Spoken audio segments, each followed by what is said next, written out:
For the last 20 years, I have practiced creation spirituality, and I've found it to completely change my life for the better.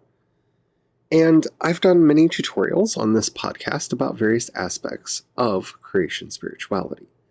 Now, as we're going into season 4 of Wisdom's Cry, I would like to do what will probably be the last for a little bit of my deep dives into what creation spirituality is, starting with understanding it as an applied spirituality and going even deeper into the 6 essentials of creation spirituality. And then kind of talking more about what applied spirituality is. So let's get that started on this episode of Wisdom's Cry.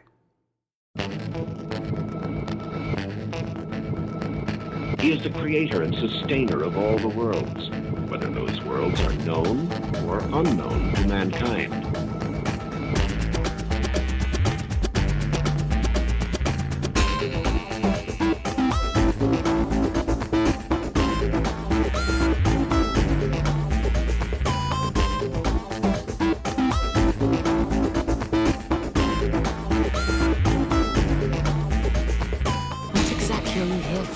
To see with eyes unclouded by hate.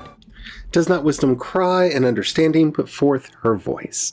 Hello everyone, my name is Charlie. You might know me better as sci-fi fantasy writer C.E. Dorset. And today we're going to kind of break apart this idea of creation spirituality as applied spirituality as we begin our last series of in-depth kind of tutorials into what creation spirituality is. And then things are going to get a bit wild. So when I say applied spirituality, what do I mean? Well, another way of saying that is embodied spirituality. Now, there are quite a few definitions of that. Some are quite literal, that creation spirituality encourages people to play musical instruments, to sing, to dance, to create works of art as a manifestation of their spirituality and their spiritual practice. That is a valid and interesting way to look at it. I have taken up psychospiritual journaling, and it has really changed my life for the better. But to me, a different way of looking at this is that applied spirituality is when we move our spirituality out of mere speculation and philosophizing and make it something we actually do. Since the Enlightenment, I don't like using that term because I think it really oversells what happens and undersells it at the same time, but during the Enlightenment, we demystified the world. We came up with this idea that everything was mechanistic and did our best to desacralize and despiritualize everything. Everything had to be demystified. And in some respects, that's important. Demystifying disease helps us cure disease. So definitely do that. But as far as some of the more internal workings of our lives, it has had a detrimental effect on us.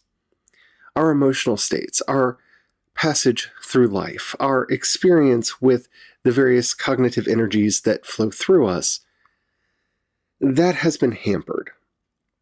And while modern psychology has arisen and through cognitive behavioral therapy and other techniques like that, have started rediscovering this idea that practice helps as much as pharmaceuticals, and sometimes instead of pharmaceuticals, though I am not advocating that anyone who is on any kind of medicine for a psychiatric condition should ever stop doing it without consulting their physician first. I would never, ever recommend that.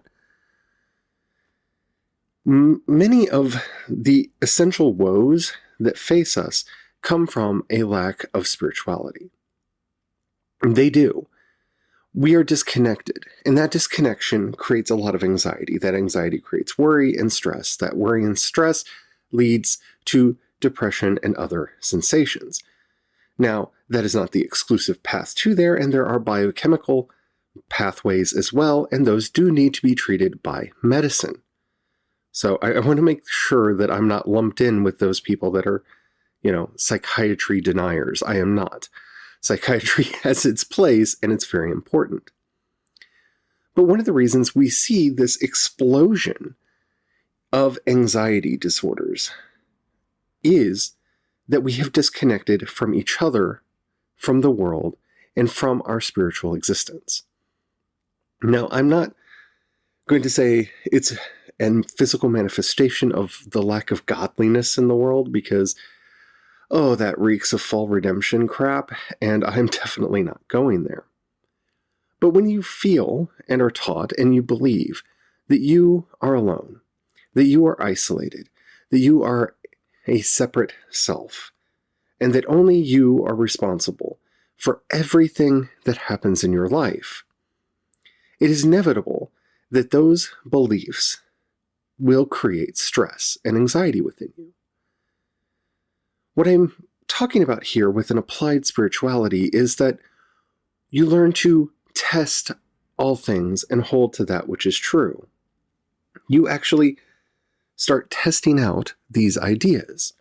So when I tell you that, in fact, there is no separate self, that you are not the same person from moment to moment, and that your existence relies on a myriad of other factors that all feed into making you, you. Well, for me at least, it helps me to feel connected and part of something greater. And through experience and through meditation, I have come to see that as an essential truth of reality. We are all interconnected, and that basic interconnectedness forms the basis of who we are, not only as people or as a culture, but as life itself. Without the plants and bacteria and fungi and even bacteria that go into producing and digesting our food, then we do not exist. It's important for us to start seeing even ourselves as communities, because even though I may appear to be an individual talking to you, if it were not for the myriad of bacteria and yeasts and fungi in my digestive tract, I would not be able to digest my food to the best of my ability. I would start suffering from various ailments and, eventually get sick and die. We are communities, each and every one of us. And that grows more and more as we look out. I am connected to the farmer that grew the vegetables that make my food. I'm connected to the farmers that both made the food stock and raised the livestock of the animals that I consume. Not to mention all the countless hands that went into making everything. This is the first state. This is the first kind of prerequisite of understanding what applied spirituality is. You have to understand that you are not alone. You are not a separate self. And then you begin to learn to actively see, to the best of your ability, the threads of interconnectedness between you and others. This helps a lot in that it dissolves that barrier that we put up that makes us believe that we are alone. But more than that, it helps us to rediscover our identity as humans, our identity as people, that we are not only connected, but we rely on others. And as such, we need to speak out with justice and compassion as our guiding stars so that everyone in the world benefits. Because what happens to one person does really affect me, even if those injustices are not done to me directly. And as we begin to see that, our connected spirit begins to enliven us and remove some of the worry, anxiety, and doubt. The more we help, the more we speak out, the more we at least educate ourselves on those subtle interconnections between us and the wider world, the less we will suffer from the illusion of separation, from the illusion of isolation. And it will help us defeat one of the great lies in the United States, that people can lift themselves up by their own bootstraps, or that they can be an island alone unto themselves. Those are lies. In fact, the phrase to lift yourself up from your bootstraps was meant as a nonsensical non sequitur that proved its insanity in its own statement. If you don't believe me, put on some boots and then try to lift yourself off the ground. That's the whole idea of pulling yourself up by your own bootstraps. You can't do it. No matter how hard you pull on your feet, you will stay on the ground. You might topple over, you might fall, but you're not going to fly up into the air. That's actually the original purpose of that sentence, and the fact that it's now being used to say that people should do that nonsensical thing shows the very problems I'm talking about. I've talked about this on the show before, but I feel like it bears repetition. When I talk about applied spirituality, I'm talking about exercising the 5 faculties, the 5 powers, and the 5 strengths. They are, in fact, the same 5 things, but depending on how they're used or in what context we're talking about them, which of the list of 5 we're talking about. They're faith. Now, faith is not what you tend to hear that it is. Faith is not the blind acceptance of things. Faith is the trust in things. So if I were to tell you that you are connected to all others, hopefully I have engendered enough faith in you for you to go, I wonder if that's true. That's it. You don't have to believe what I said because I said it, and you really shouldn't believe what I say just because I say it. So that's the first kernel of faith. Now, faith leads to effort. Well, if we are actually all interconnected, let's see exactly how we are interconnected. You could devise an experiment. You could look into it yourself and see how many people it takes to put a plate of food in front of you.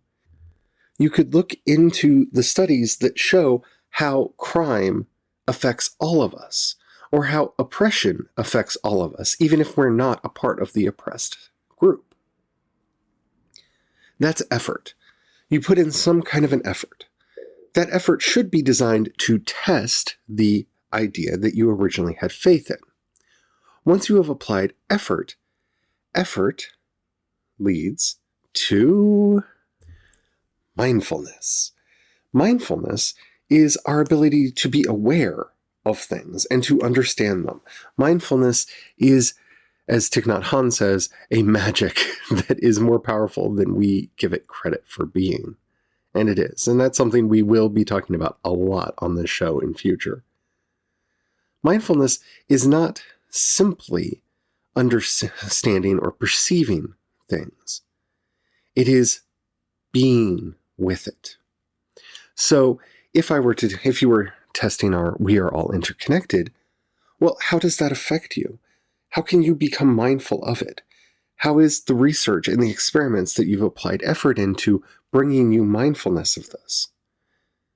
This is one reason why a lot of people say grace before or after meals or both, because they are being mindful of the interconnectedness that brought that food to them, and it's a sign of gratitude.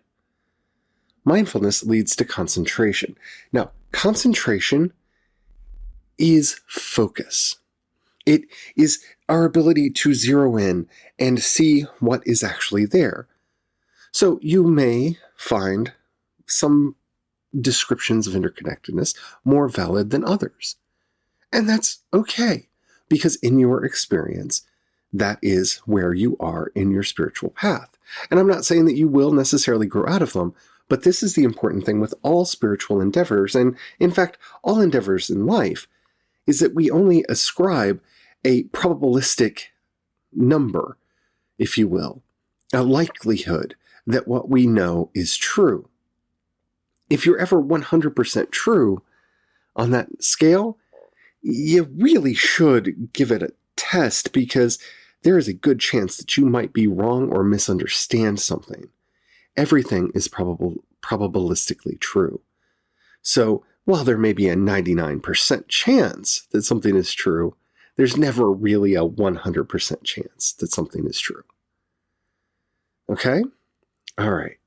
And the last is wisdom. Wisdom, discernment, however you want to say it. This is when we finally come to understand the thing that we are testing, the thing that was put before us. We gain sometimes a little wisdom, sometimes a lot of wisdom from the experience. And from that, we are now able to go back to our faith and reapply what we have trust in. This is the basic engine of all applied spirituality. If I tell you 10 minutes of mindfulness meditation a day will affect your life for the better. Well, if you think that there may be some chance that I am right, well, that's the faith. You then apply that by actually doing 10 minutes of mindfulness meditation a day. That obviously brings focus, concentration to the event. It also brings mindfulness because you're practicing mindfulness. And then at the end, you'll have wisdom. You will understand whether or not what I'm saying is true, because mindfulness meditation, while working for most people, is not effective for 100% of the population, and you need to do something different. Maybe some form of yoga or Tai Chi to bring you into that same mindful state. Maybe it's dance, maybe it's painting. And there are many ways to enter a mindful state other than just sitting and following the breath. And you need to find what's right for you. And this is how the process works. And that, in a nutshell, is what makes a spirituality applied. You see, the beauty of creation spirituality is, while each of us come from a particular tradition, I have kind of a cross background in Kabbalistic thought and Catholicism, because that's kind of where I came from. I've had some friends of mine that used to call me the Hasidic Quaker, which I find very funny and kind of accurate for my own spirituality and where it comes from. But I've come to the place where I am in all of these beliefs because of my ability to test them. I would share them with you, and I do share them with you on this podcast, and I'm going to be sharing them with you even more as we can go forward. But I would never say that I am 100% correct.